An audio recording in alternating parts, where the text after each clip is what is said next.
Danmarks fineste gang har skrevet årets hits 2 gange. Fra drømme i skyggerne til stjernernes skær har hans rejse været lang, men nu står han her.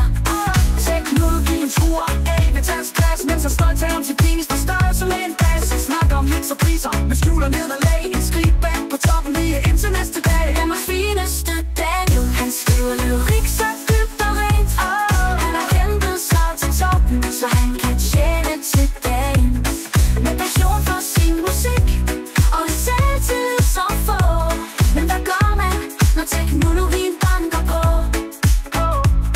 Hans barndomsven Mr. P, en legende i sig selv, laver nu musik til landet er fundet igen. Vi står de side om side, 2 mester på hver sin vej, men minder om en tid, hvor alt var live. Teknologien truer af ved hans plads, mens han står i tager om sin penis for størrelse med en bas. Han snakker om hits og priser, men skjuler nederlag. En skrigband på toppen lige indtil næste dag. Danmarks fineste Daniel, han skriver lyrik så dybt og rent.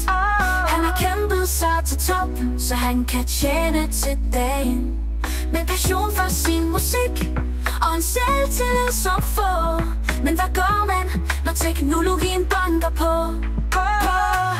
Han har aldrig tilfredsstillet en pige, men han har gjort sit bedste.